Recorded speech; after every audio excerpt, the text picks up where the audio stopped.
James is a struggling novelist who is on vacation with his rich wife named M. She has financed their international vacation on an island called Litalka. At breakfast, there's an awkward silence between the two.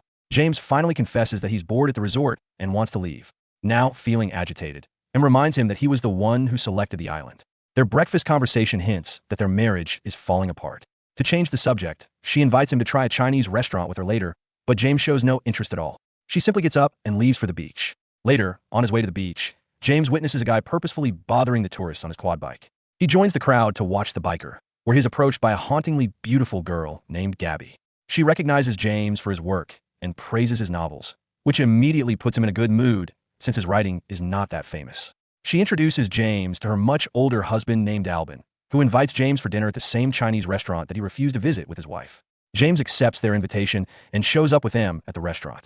At the dinner table, the two couples get to know each other. James is a broke writer who lives off of M's father's money, while Gabby is a struggling actress who is currently mastering the art of failing at everything. Albin is an ex-architect who now publishes a journal from Los Angeles. The following night, James and Gabby start feeling attracted to each other while dancing, but no one catches the obvious chemistry between them. The next morning, Gabby and her husband invite James for a day outside of the resort, to which James excitedly agrees, whereas M is upset and doesn't want to take the risk of getting robbed outside. James states that he came to La Talca to get inspired by the natural beauty, so he must take risks to freshen his mind and body. Setting their differences aside, they end their argument and meet up with Gabby and Albin outside, who are renting a car from an old resort worker named Thresh. The four of them take the car up to the west coast and spend the day by the sea. They set up some chairs and start cooking some sausages. Everything seems to be going amazing, but what is about to happen next will shock you. Later that evening, James is peeing in the bushes when Gabby walks up behind him. She tickles his pickle till he is satisfied, and her brazen attitude renders him speechless. While he's taken aback by what just happened, Gabby simply leaves as if it's not a big deal.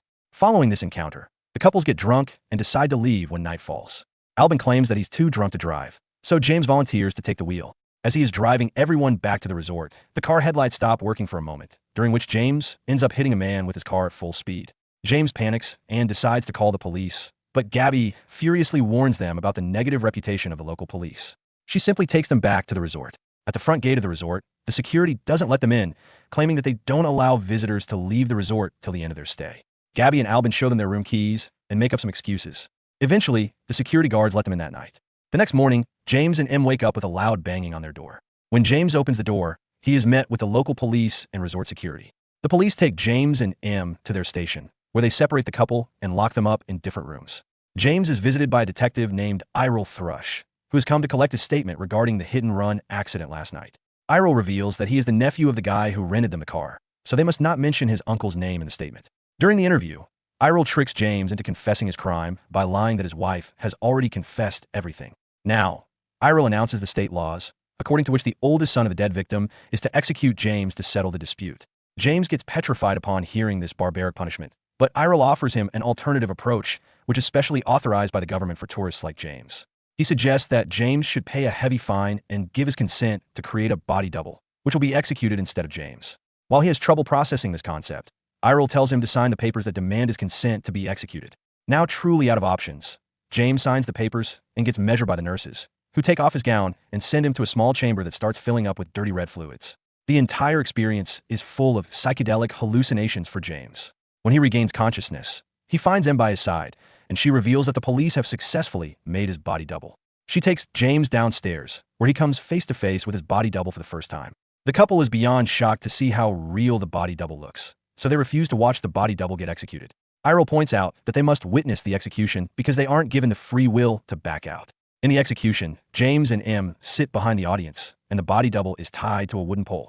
The dead victim's oldest son, who happens to be a 13-year-old kid, shows up with a knife and repeatedly stabs the body double's guts until he passes away. The body double keeps shouting M's name, which disturbs her deeply and causes her to tear up. On the contrary, the James sitting beside her starts smirking, hinting at the fact that the real James might have been executed. After the execution, the officers call a cab to take the couple back to the resort. In a panicked state, and wants to leave for the airport and flee from La Talca, but James reveals that he has lost his passport and blows up with anger and has a complete meltdown upon hearing this. Eventually, the couple gets back to the resort, feeling drained and confused about the whole situation. M expresses her disgust for James, asking why he was smirking during the execution.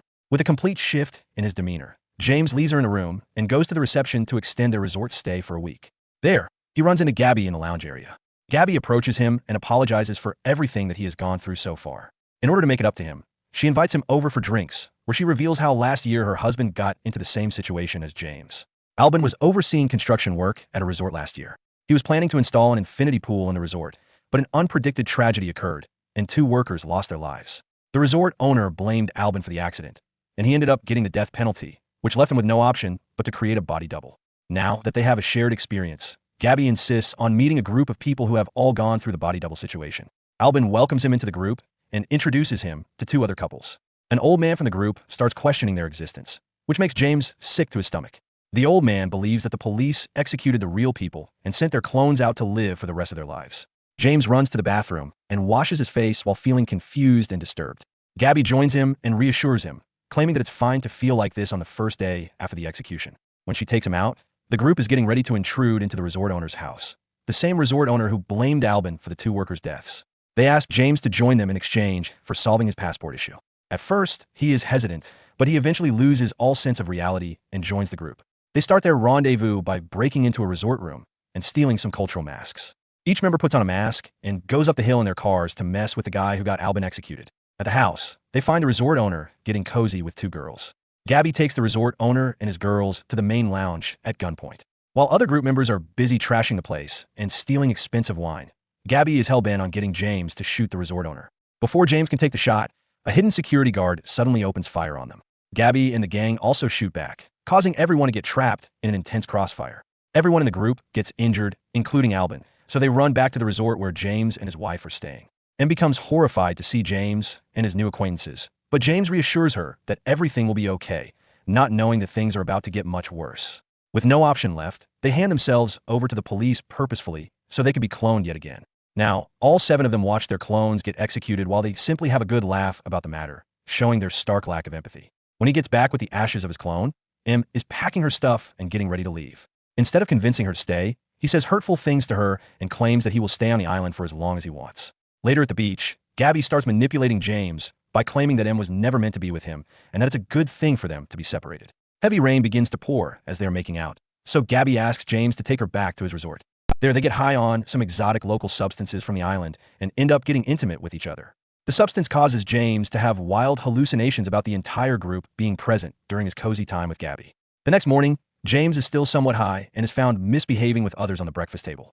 One of the group members tells James that Detective Irel has confiscated his passport and that he has a personal vendetta against James. All of them convince him to get revenge on Irel. Eventually, they kidnap Irel and put a bag over his head in order to secretly bring him back to the resort. All of them start to rouse him and encourage him to hurt the guy. James takes a good whiff of the exotic substance once again and brutally beats the guy up. In the end, Gabby lifts the bag from the Irel's head, revealing it to be yet another clone of James. He is suddenly overcome with disgust and realizes that these people lack any morality or humanity. Because they are shielded by the cloning system, they treat crime as a form of entertainment. With no fear of consequence, they indulge in violence, cruelty, and degradation purely for the thrill of it. He locks himself up and slides his passport from under the sink, revealing that he had purposefully hidden it to spend more time with Gabby. He waits for the next morning and takes the first bus to the airport to return home to his wife. Gabby and her friends catch him midway and open fire at the bus in order to get him out of there. After successfully cornering him, they make him walk the entire way back to the resort. Lying across the hood of her car, Gabby reveals a disturbing truth to James. She confesses that she had targeted him from the very start, with the intention to involve him in some horrific acts purely for their amusement. However, James ended up running over someone with a rental car and got himself into trouble before they could manipulate him. As Gabby mocks his published book, James lashes out and attacks her before fleeing into the woods. Gabby fires aimlessly in his direction, and although James is shot in the leg, he manages to keep running. He collapses in front of a hut, where 2 girls take him in and tend to his injury. Later that night, he wakes up and steps outside, only to find Gabby and her friends waiting for him. Their decadent, lawless freedom has turned them into sadists, and they have turned murder into a sport, as if human life is nothing more than a disposable spectacle. They present James with yet another clone of himself and force him to unalive it for their entertainment. When he refuses to stab the clone, which they put on a leash, they instruct the clone to attack James. In self-defense, James ends up unaliving the clone with his bare hands. Overcome by what he's done, he breaks down crying. Gabby comforts him and brings him back to the resort. In the final scenes, everyone, including James, is shown boarding their flights and saying their goodbyes after their crime spree. Just when we think everything is over, a sudden plot twist shows the real James still sitting alone at the resort. Here, this movie ends. To watch more awesome and thought-provoking movie recaps, please subscribe to Film Guy Recaps. Don't forget to like this video and tell us in the comments which movie you want to see next. Goodbye for now.